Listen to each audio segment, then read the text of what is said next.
আজিৰ প্ৰথম দিনৰ কাৰ্যসূচী আমাৰ সদৌ অসমতৰ ছাত্ৰ সন্থাৰ বিদ্যাৰ্থী সংঘৰ কেন্দ্ৰীয় অধিৱেশন আজি বিজিনীৰ উলুবাৰী ৰাজহুৱা খেলপথাৰত আমি দুদিনীয়াকৈ আয়োজন কৰিবলৈ লৈছোঁ আৰু আজি প্ৰথম দিনৰ কাৰ্যসূচী ইতিমধ্যে আমাৰ পতাকা উত্তোলন বৃক্ষৰোপণ আমাৰ শ্বহীদ ৰোপণ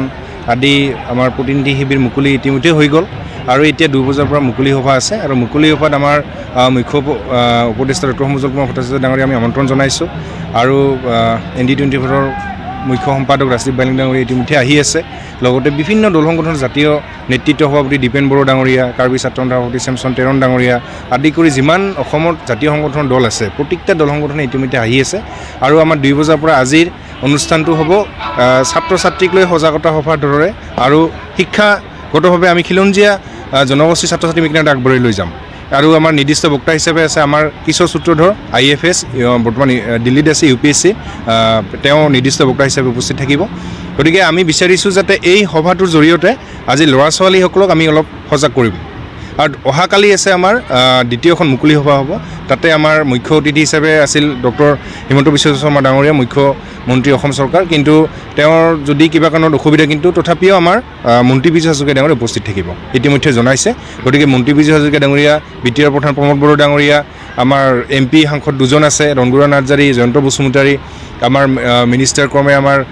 কৌশিক ৰায় ডাঙৰীয়া আমাৰ অশোক সিংহাল ডাঙৰীয়া সকলোৱে অহাকালি উপস্থিত থাকিব অহাকালি 2 বজাৰ পৰা আমাৰ মুকলি সভা আছে আৰু ৰাতিপুৱা সাংস্কৃতিক শোভাযাত্ৰা আছে ৰাতিপুৱা 11 বজাৰ পৰা সাংস্কৃতিক শোভাযাত্ৰা আছে সাংস্কৃতিক শোভাযাত্ৰাত বিশিষ্ট অভিনেত্ৰী নিশিতা গোস্বামী ডাঙৰীয়ানী আহি আছে আমাৰ অভিনেত্ৰী দিগাংগনা বৰা আমাৰ কণ্ঠশিল্পী দিশা ফৰদাস সাংস্কৃতিক শোভাযাত্ৰাত থাকিব আৰু সাংস্কৃতিক সন্ধিও হ'ব ৰাতি তাতে আমাৰ বিশিষ্ট আমাৰ সংগীত শিল্পী আমাৰ প্ৰবীণ বৰা ডাঙৰীয়া আছে আৰু বিদিশা দেৱী গতিকে আমি বিচাৰিছোঁ সদৌ অসমতৰ ছাত্ৰ সন্থাৰ মজিয়াৰ পৰা মানে সমগ্ৰ অসমবাসী বিভিন্ন জাতি ধৰ্মৰ মানে বিশেষ সকলোকে মই আমন্ত্ৰণ জনাইছোঁ আজি আৰু অহাকালি আমাৰ অনুষ্ঠান ভাগ সফল কৰাৰ কাৰণে আপোনালোকক সকলোকে আমন্ত্ৰণ জনাইছোঁ আৰু আমাৰ যিমান অসম সূত্ৰধৰবাসী ৰাইজ আছে সকলোকে মই আজি আৰু অহাকালি অন্ততঃ অহাকালি মুকলি সভাত আপোনালোক বা সাংস্কৃতিক শোভাযাত্ৰাৰ পৰা আৰম্ভ কৰি সাংস্কৃতিক সন্ধিয়ালৈকে সকলোকে আমি আমন্ত্ৰণ জনাইছোঁ বিশেষকৈ সূত্ৰধৰ জনগোষ্ঠী বিশেষকৈ অৱহেলিত আৰু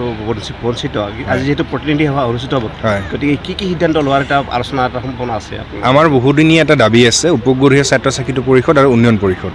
যিহেতু মুখ্যমন্ত্ৰী ডাঙৰীয়া সিদিনা মোক মাতিছিল তেওঁৰ কাৰ্যালয়লৈ আৰু তেওঁ কৈছে যে আগন্তুক নিৰ্বাচনৰ আগত উন্নয়ন পৰিষদখন দিব আৰু এই দায়িত্বটো সম্পূৰ্ণ পীযুষ হাজৰিকাৰ ওপৰত ন্যস্ত হৈ আছে গতিকে অহাকালি পীযুষ হাজৰিকা ডাঙৰীয়াই কি মন্তব্য দিয়ে তাৰ ওপৰত নিৰ্ভৰ কৰিব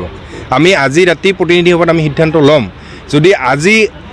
অহাকালি যদি ঘোষণা নকৰে বা কিবা কাৰণত যদি উন্নয়ন পৰিষদখন মানে অলপ পিছুৱাই লয় তেতিয়াহ'লে আমি প্ৰতিনিধি সভাত সিদ্ধান্ত ল'ম আমি অধিৱেশনৰ পিছতে কিবা এটা আন্দোলনৰ কাৰ্যসূচী আমি হাতত ল'ম কাৰণ আমি আমাৰ মূল দাবীটো হৈছে উন্নয়ন পৰিষদ আৰু সূত্ৰধৰ জাতিটোক সামগ্ৰিকভাৱে উন্নয়ন কৰিবলৈ হ'লে আমাৰ উন্নয়ন পৰিষদ খুবেই প্ৰয়োজন আছে আৰু অসমত প্ৰায় 3 লাখ সূত্ৰধৰ মানুহ বসবাস কৰি আছোঁ আৰু এই 3 লাখ জনগোষ্ঠীটো আজি অনুসূচিত জাতিৰ অন্তৰ্গত হৈও আজি বিভিন্ন ক্ষেত্ৰত আমি মানে পিছ পৰি আছোঁ গতিকে এই পিছ পৰি থকা জনগোষ্ঠীটোক উঠাই অনাৰ কাৰণে উন্নয়ন পৰিষদ আমি মুখ্যমন্ত্ৰী ডাঙৰীয়াক বাৰ দাবী জনাইছোঁ আজিও দাবী জনাম অহাকালি আমি আশা কৰি আছোঁ মন্ত্ৰী বিজয় হাজৰিকা ডাঙৰীয়াৰ মুখৰে আমি আশা কৰি আছোঁ যে তেওঁ আমাক উন্নয়ন পৰিষদখন দি যাব